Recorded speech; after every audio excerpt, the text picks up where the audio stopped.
તો ગરમીમાં રસોડામાં વધારે સમય રહેવાની ઝંઝટ વગર આજે હું અહીંયા બસ 5 જ મિનિટમાં બની જતો ટેસ્ટી એવો અને અંદરથી એકદમ સોફ્ટ ઉપરથી એકદમ ક્રિસ્પી એવો નાસ્તો બનાવીશ।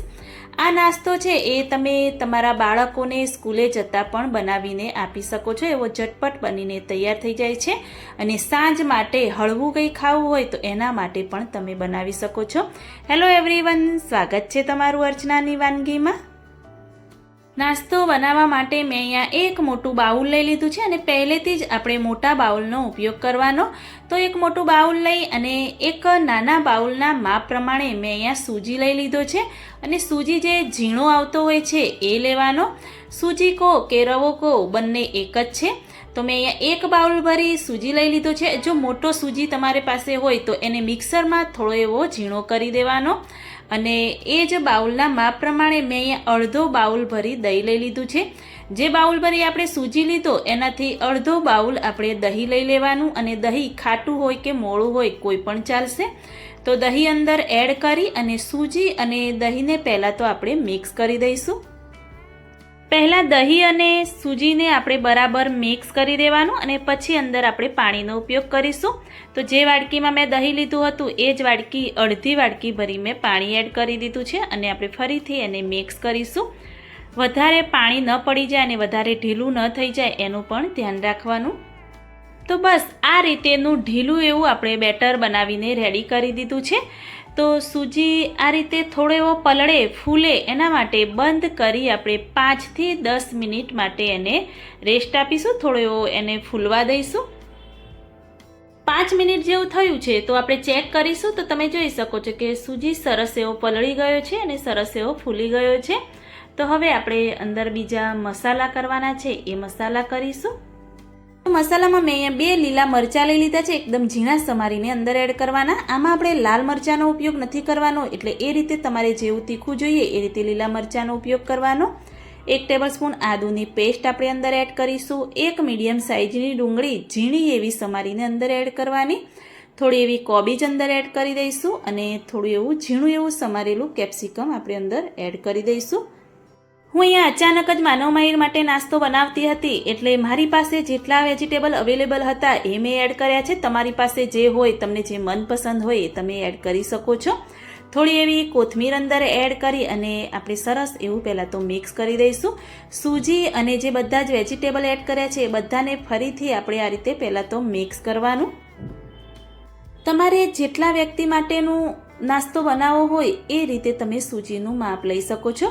તો સરસ એવું મિક્સ થઈ જાય એટલે આપણે મસાલા કરીશું। ટેસ્ટ અનુસાર મીઠું એડ કરીશું।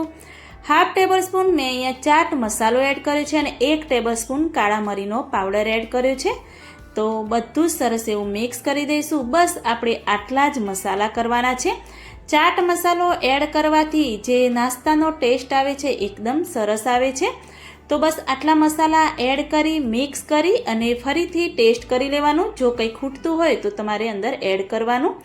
મેં અહીંયા ખાવાના સોડા ચપટી લીધા છે એ અંદર એડ કરીશું અને ઉપરથી થોડું એવું પાણી એડ કરી અને સોડાને આપણે એક્ટિવ કરીશું। ખાવાના સોડા એડ કરવાથી જે નાસ્તો છે એકદમ સોફ્ટ અંદરથી બને છે અને એકદમ સરસ એવું ફૂલીને તૈયાર થાય છે। તો થોડું એવું પાણી આપણે એડ કરી દઈશું અને જે બેટર છે એને થોડું આપણે ઢીલું બનાવીશું। તો સોડા એડ કરી ફરીથી આપણે ફટાફટ એને મિક્સ કરી દઈશું। હજી થોડા પાણીની જરૂર પડશે તો થોડું પાણી ફરીથી એડ કરી અને ફરીથી આપણે મિક્સ કરીશું અને આ રીતેનું ઢીલું એવું આપણે બેટર બનાવી અને તૈયાર કરીશું। તો તમે જોઈ શકો છો કે એકદમ સરસ પરફેક્ટ એવું આપણું બેટર બની અને તૈયાર થયું છે। તો આ રીતેનું તમારે ઢીલું એવું બેટર બનાવવાનું। તો આ આપણું પરફેક્ટ બેટર બનીને તૈયાર થયું છે। તો હવે આપણે નાસ્તો બનાવીશું। તો હું અહીંયા જે નોનસ્ટિકનું મોટી સાઇઝનું જે વઘારિયું આવે છે એ લઈ લીધું છે અને હું આમાં જ નાસ્તો બનાવવાની છું। હું નાના નાના એવા ચીલ્લા બનાવવાની છું। જો તમારે મોટા બનાવવા હોય તો મોટી પેનમાં પણ તમે બનાવી શકો છો।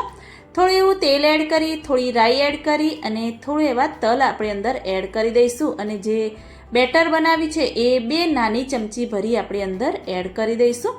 તો આ રીતે 2 ચમચી એડ કરી અને સરસ એવું આ રીતે ફેલાવી દઈશું।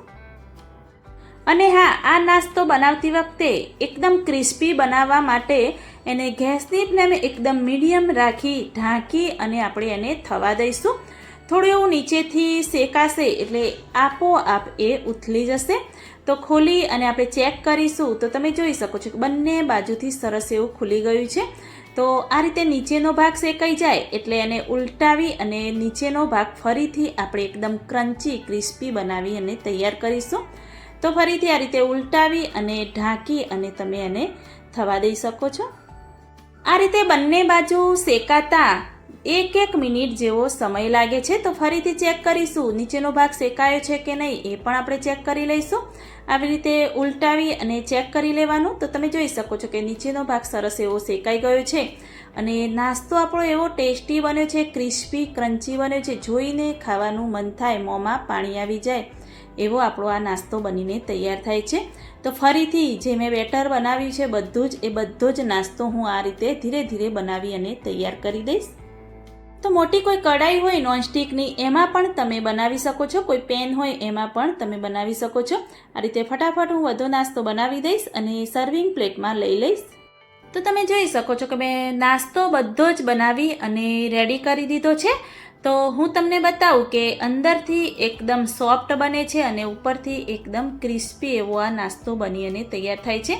તો આ રીતે કટ કરી દઈશું અને તમને બતાવું કે અંદરથી તમે જોઈ શકો છો કે એકદમ સોફ્ટ એવો આ નાસ્તો બનીને તૈયાર થયો છે.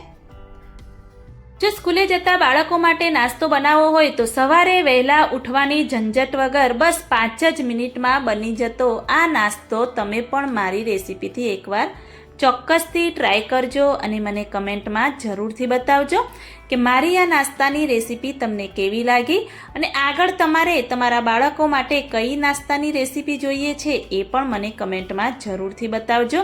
જો તમને મારી આ રેસીપી સારી લાગી હોય તો મારી ચેનલને લાઈક, શેર, કમેન્ટ કરજો. મળીએ કોઈક નવા વિડીયો સાથે, નવી માહિતી સાથે. ત્યાં સુધી